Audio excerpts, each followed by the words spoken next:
Welcome to the channel. Enjoy the story.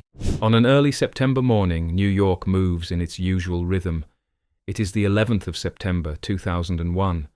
The sky is almost clear. The air is calm. People hurry to work. Children go to school. Offices fill with employees. Nothing hints at catastrophe that will change the world. At 8:46 in the morning, a passenger plane strikes the North Tower of the World Trade Center. Fire erupts. A black plume rises into the sky. Glass, metal, and fragments rain down. Confusion spreads through the streets. Some think about an accident. Others stare in silence, unable to find any logic in what they see. Within minutes, television crews turn their cameras toward Lower Manhattan. News anchors search for cautious words. They talk about a possible navigation failure, about a tragic mistake, about something rare and unimaginable. The images look unreal, like scenes taken from a disaster film.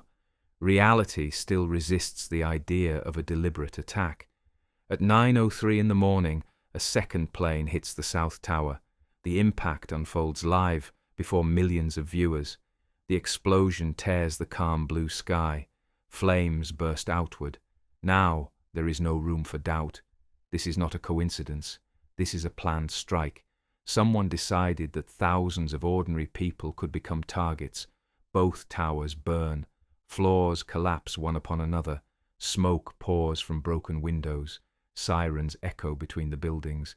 Firefighters move toward the danger, not away from it. Streets fill with ash and fear. People run, leaving behind cars, documents, personal things. Normal life ends within seconds. Soon, the first tower falls. A giant cloud of dust rolls through the city blocks. Daylight turns grey. Then the second tower collapses. New York disappears for a moment behind a moving wall of debris and smoke. This is not a battle between two armies. There are no tanki, no lines of soldiers. There are только гражданские, самолеты и холодный расчет. This is not war in the classical sense. It is a massacre shaped as a message. Someone far away chose this method. Someone turned civilian aircraft into guided weapons. From a distant hideout in the mountains, a man declared his own private war on an entire society. Before long, intelligence agencies and governments repeat the same name: Osama bin Laden, heir to a vast fortune, member of a powerful Saudi family, a man who did not grow up in hunger or despair, a man who once had access to education, influence, and wealth, and a man who decided to direct his resources toward training fighters and planning murders on a massive scale. How does a privileged son of a billionaire become the most wanted terrorist on earth? Why does a person with every possible option choose only one path, the path of destruction? Where does fanaticism cross the final line and erase empathy completely? These are not excuses. These are signs of how far human cruelty can go when no one stops it in time. This story is not about balance or justification. It is about responsibility, about a leader who knowingly built a network designed to kill, about a planner who saw human lives as numbers on a map. The attacks of that September morning were not an accident of history. They were the result of a long series of decisions made by one man. The image of burning towers will remain one of the darkest symbols of the 21st century. Behind that image stands a figure who turned radical belief into a weapon: Osama bin Laden.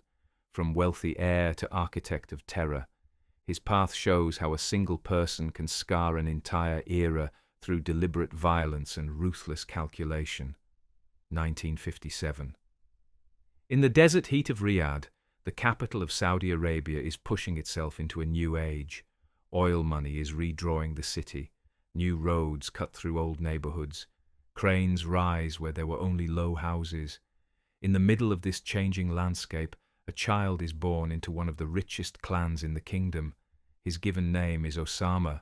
His family name, bin Laden, already opens doors at the highest level of power.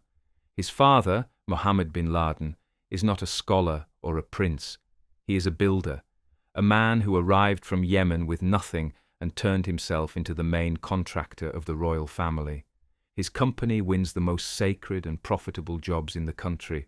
It works on major roads, palaces, and above all, on the expansion and renovation of the holy mosques in Mecca and Medina. The family fortune grows with each contract. The empire stretches across the region. The world around Osama is far from ordinary. Large villas with high walls, marble floors and wide staircases, spacious reception halls filled with guests and officials, private planes ready for sudden trips, expensive cars lined up in courtyards, staff that never say no. The Bin Laden name means wealth on a scale most people never see. Inside this clan, there are many wives and more than 50 children. Osama is only one child among dozens. In such a house, affection is spread thin. The father travels constantly. He runs projects in several cities at once. He has little time for slow conversations with one quiet son. Children grow up in separate circles, tied more to their mothers and stepfathers than to the distant patriarch. Osama's mother, Hamida, is of Syrian origin and not part of the inner tribal core. She divorces Muhammad when Osama is still very young and marries another man from the extended family. The boy remains financially secure, but his position inside the wider clan is marginal. From the outside, it looks like a perfect life. There is no hunger. There are no bare feet or empty plates. The family can pay for the best schools. Any door in the kingdom can be opened through a phone call. Yet status comes with a price. In this huge family, Osama is easy to overlook. Older half-brothers are closer to the center of influence. They travel with father. They appear in photos with princes. He grows up watching, not leading. Silent, observant, closed. As he enters his teenage years, the contrast between him and many of his brothers becomes more obvious. For a new generation of rich Saudis, rebellion means fast cars, foreign trips, and secret contact with Western culture. Some enjoy nights in Beirut or Cairo. Others bring back music, fashion, and attitudes from Europe. They wear sunglasses from Paris. They drive along Jeddah's Corniche in imported sports cars. They treat money as freedom. Osama feels no joy in that world. Luxury does not attract him. It irritates him. The polished floors and bright chandeliers feel empty. He sees his brother's lifestyle as proof that the soul can be lost even when the house is full. While they celebrate, he retreats. He spends more time with religious texts. He seeks out stricter preachers. He prays with growing rigidity. He begins to measure people by their piety rather than their character. He gradually strips his life down. Soft beds are replaced with simple mats. Rich food gives way to plain meals. He rejects music as a distraction. He avoids entertainment. Air conditioning, once a normal part of daily comfort, becomes another symbol of unnecessary indulgence. From the outside, it looks like discipline and modesty. Inside, it becomes a wall. He cultivates the idea that he is different, cleaner, more obedient to faith than those around him. Saudi Arabia in the 1970s is full of tension. Oil transforms the country at high speed. Skyscrapers rise next to old neighborhoods. Millions of dollars flow in from abroad. At the same time, religious leaders warn that morals are slipping and that foreign influence is corrupting society. Young men crowd into mosques and study circles where fiery voices call for a return to pure belief. The message is simple and sharp. The world is divided between true believers and those who have sold their souls. Osama finds in this environment exactly what he has been looking for, a language that explains his disgust with the wealth around him, a narrative that turns his personal rejection of comfort into a heroic stand. At King Abdulaziz University in Jeddah, where he studies business and economics, he meets teachers who frame faith as a call to struggle. Among them is Abdullah Azzam, a Palestinian scholar whose speeches leave a deep mark on him. Azzam teaches that when Muslim lands are invaded, every believer has a personal duty to fight, not as an abstract principle, but as a real obligation. For a young man already convinced that the world is drowning in corruption, these words sound like a clear order. They give structure to his anger. They turn his inner contempt for luxury into a mission aimed at the outside world. Instead of being a quiet, strange son in a rich house, he begins to see himself as a future warrior. By the end of that decade, his identity has hardened. He no longer simply lives differently from his brothers. He judges them. He judges his own society. He sees the alliance with Western powers as a betrayal. He sees the royal attempts at modernization as signs of decay. In his eyes, the problem is no longer limited to one family or one city. The entire order seems infected. From this point on, his wealth is no longer just comfort. It is ammunition, a resource he can one day use against the world he has learned to hate. When he entered university, his character was already shaped by distance and quiet pride. He did not come to lectures to question himself. He wanted confirmation that the world around him was wrong. The campus gave him exactly to cueus redu. Study halls and courtyards became a meeting place for students who talked not about nuance, but about absolute truth and strict division between faithful and corrupt. Within these circles he met preachers whose words cut away all complexity. Among them stood a Palestinian scholar, Abdullah Azam. His message was clear and sharp. He spoke about a personal duty to defend distant Muslim lands, about a struggle that every believer supposedly owed. For the young man, this sounded less like teaching and more like a command. It offered a simple frame that gathered his scattered frustrations into one direction. Under this influence, the concept of jihad changed meaning for him. Instead of an inner effort or a complex legal notion, it became a personal project. He stopped looking for different voices and gravitated only to those who promised purification through confrontation. The doctrine did not calm his inner tension. It gave that tension language, enemies, and future targets. When the Soviet army moved into Afghanistan, he saw not only the headlines. For him, it was proof that the warnings of his teachers were real. A Muslim country under foreign troops looked like the perfect justification to leave home. He decided to travel to the border region, convinced that there he would finally step into the role he had imagined for himself. In the Pakistani city of Peshawar, he helped build a support network that became known as Maktab al-Khidamat. Officially, it provided housing, documents, and transport for volunteers. In practice, it worked as a pipeline bringing hardened believers from many countries into the Afghan war. He invested his own fortune in roads, depots, guest houses, and training sites. With every new arrival who passed through this system, his sense of control grew. He was no longer just donating money. He was shaping a force. Over time, the office expanded into a global hub. It printed bulletins, collected donations, and coordinated travel.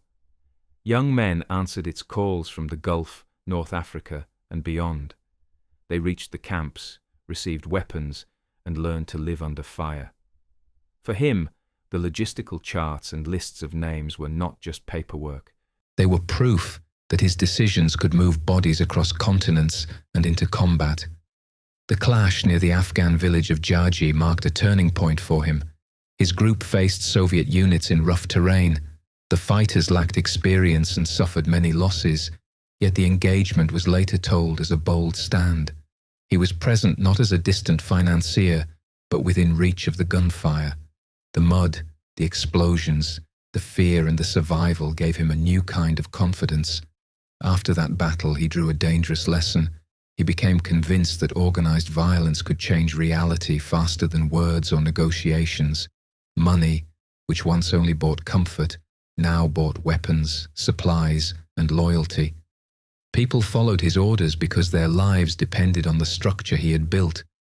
The first taste of real combat fixed in his mind the belief that force was not only possible, but necessary. By the late 1980s, the gap between the former student and his teacher had become impossible to hide. The older man still spoke about specific occupied lands and concrete fronts. For him, violence was a tool to push foreign armies out and then stop. The younger leader had drawn other conclusions from the Afghan campaign. He saw that war could be used not only to defend territory, but to shake the sense of safety of entire societies. On the basis of the veteran network from Afghanistan, he and his circle shaped what would soon be called Al-Qaeda, the base. Outwardly, it looked like a registry of former fighters. In practice, it was a blueprint for a permanent underground. Training sites, safe houses, and financial channels were tied together so that men who once shared trenches could later appear in completely different countries as members of one hidden organization. This structure was conceived with a global target map in mind. Instead of thinking only about local armies, its planners talked about embassies, ships, hotels, and office towers. The split with his old mentor followed naturally. One side wanted a limited fight against occupiers in a few regions. The other wanted a chain of spectacular strikes that would send a message far beyond any single battlefield. His break with the authorities back home hardened during the crisis around Iraq's move into Kuwait. When foreign troops deployed to protect the kingdom, he saw foreign uniforms near revered sites as proof that the rulers had chosen outside protectors over their own society. He offered his veterans as a defensive force and was firmly refused. That refusal became, in his eyes, the final sign that he could not influence policy from within the system. Restrictions followed quickly: travel bans, pressure on his associates, growing surveillance. Rather than accept silence, he chose departure. Sudan became his new base, a place where he could appear as an investor while continuing his underground plans. Local leaders valued his capital and his Afghan reputation, giving him space to build farms, roads, and construction projects that doubled as cover for clandestine activity. In Sudan, his role shifted from field organizer to executive head of a violent enterprise. He oversaw companies on paper and camps in reality. The same trucks that carried cement by day could move weapons at night. Recruits from different continents were filtered through rural compounds where they received both physical training and ideological instruction. Meetings increasingly resembled board sessions with discussions of budgets, routes, and priorities for operations. By the mid-1990s, this machinery was ready to move back into Afghanistan and beyond. Expulsion from Sudan under international pressure pushed him once more to seek refuge, this time under the protection of the Taliban.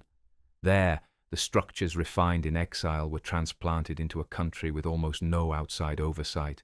The man who had once started as a wealthy volunteer had, step by step, become the director of a network whose core method was calculated terror against civilians.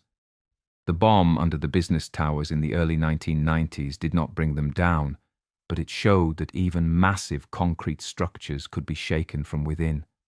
The men behind the truck tried to topple one high-rise onto another and turn offices into ruins, yet an error in planning left the buildings standing and allowed many to think it was a single tragic episode. Inside the clandestine network, this blast looked more like a test, a way to measure the reaction of a superpower and to find weak points in its security. Some years later, almost simultaneous explosions outside American embassies in an African region killed crowds of workers, guards, and passers-by who simply stood too close to the gates. Most of the dead were local residents, and their fate underlined how little the organizers cared about who suffered from their decisions. The coordinated nature of those bombings revealed that the group could reach across borders and strike symbols of foreign presence far from its main bases. A further message came when a small boat loaded with explosives approached a naval destroyer during refueling in a busy harbor and tore open its side with a single blast. Sailors who served on the ship died within minutes, and images of the damaged vessels spread across the world. For intelligence agencies, it was a painful sign that military targets at sea were now part of the enemy's list. Taken together, a bomb in a parking garage, twin embassy attacks, and a strike on a warship formed a clear pattern. To many observers, they still looked like separate crises, but for the planners, they were rungs on the same ladder, each one higher and more audacious than the last. In their internal logic, these crimes were not random acts, but stages in a long campaign that pushed the world toward an unprecedented act of terror. The concept of using passenger jets as guided weapons had surfaced inside extremist circles during an earlier conspiracy aimed at flights over the ocean.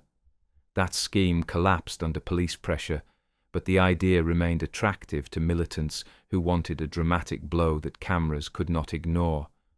Later, it reached a seasoned organizer who combined strict discipline with patience, and he took it to the head of his organization as the core of a new project. Together, they shaped the concept into a step-by-step plan that listed targets, departure airports, and key time windows. The chosen symbols included financial towers in a major city, the heart of military command, and the political center of the federal government. To execute such a plan, they needed men who could blend into crowds at airports, speak foreign languages, and handle life in distant countries without drawing attention. The selection of the 19 future hijackers relied on personal recommendations from regional cells and on their proven loyalty. Many had studied at universities, worked abroad, and learned to navigate Western society, which made them more dangerous as undercover operatives. Indoctrination sessions slowly replaced their former identities with a single role, that of tools in a mission where their own deaths were treated as a detail.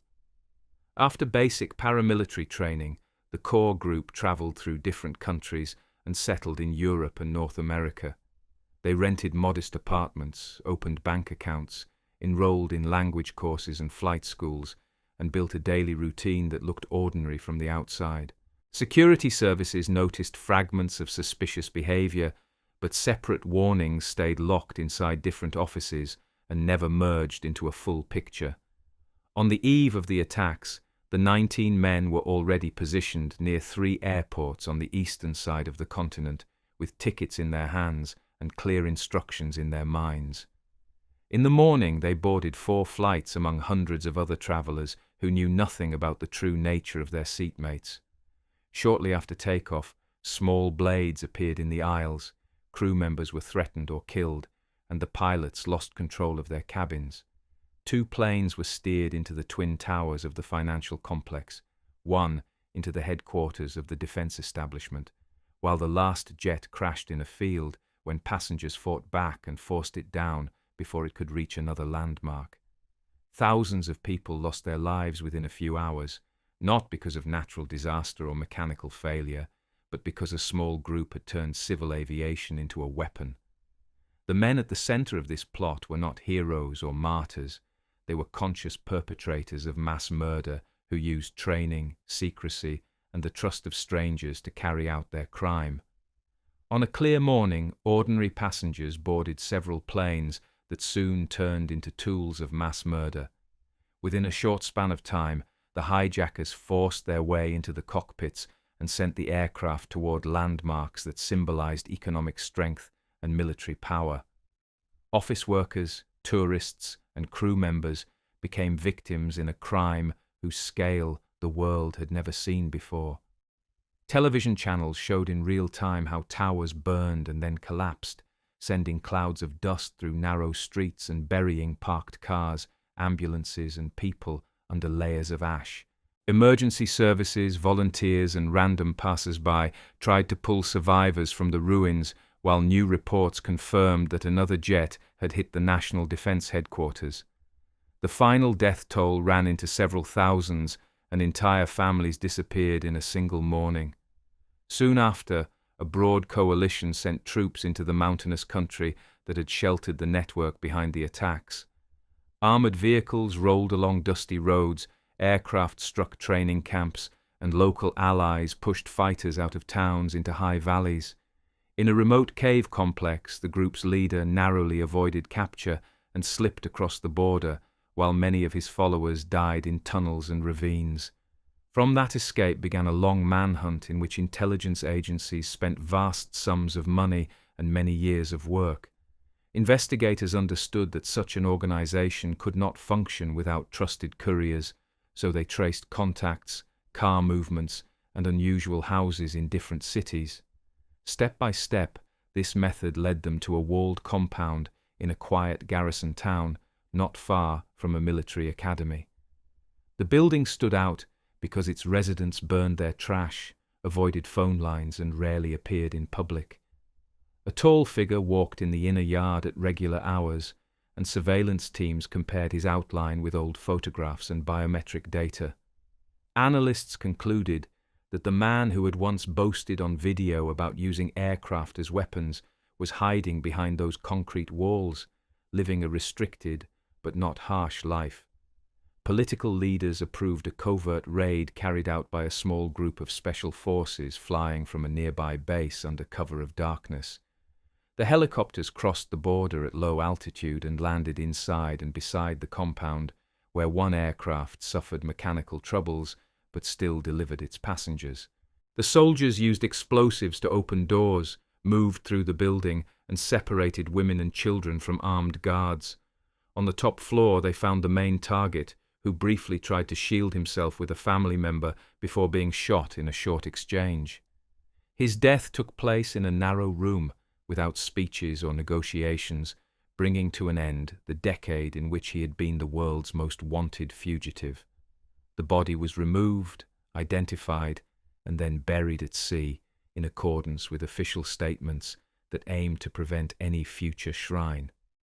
News of the operation spread quickly across different countries, and many people felt a mixture of relief and unresolved grief.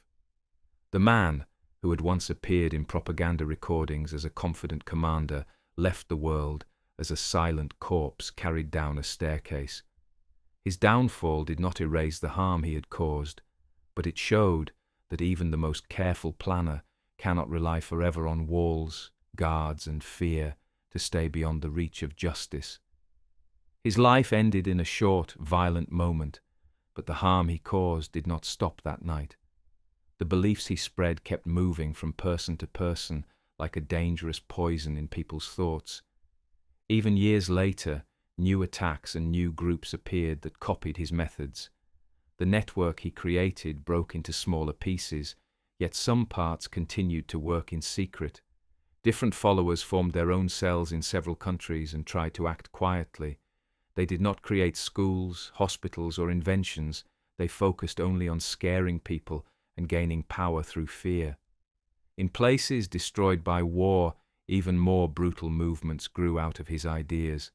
Some tried to call themselves a state and ruled by public killings and terror in the streets. For them, ordinary men, women, and children were not people to protect, but targets to use as a message. Governments around the world had to change laws and daily routines because of the threat he helped unleash. Airports became stricter, borders more controlled, and secret services received wider powers. For many children, this meant growing up in a world where metal detectors and searches felt normal. The real result of his choices can be seen in numbers of dead, wounded, and displaced. Towns and villages turned into ruins, families lost their homes and had to run to safer places. Many young people learned words like terrorism and explosion much earlier than they should have. Some people try to wrap his story in complicated talk about history or religion, but at the center, it is very clear. One man decided his dream of greatness was more important than any human life. Step by step, he taught others that killing for an idea is acceptable, and that lesson is what makes his story so dangerous. He did not leave behind books that make the world wiser or projects that improve everyday life. His legacy is not knowledge, but broken cities, graves, and long-lasting fear. Nothing in his life made the planet kinder, safer, or more just. Knowing his story matters so that new leaders who speak with the same hate can be recognized early. When people understand how violence begins, with words, promises, and false heroes, they are better prepared to say no. This is how societies protect children and future generations from repeating the same nightmare. The only honest statement about his impact is simple. He brought destruction, not progress. No excuse, no slogan, and no speech can change the fact that he chose death for others as his main tool. Remembering that helps the world stand firmly against anyone who tries to walk the same path again.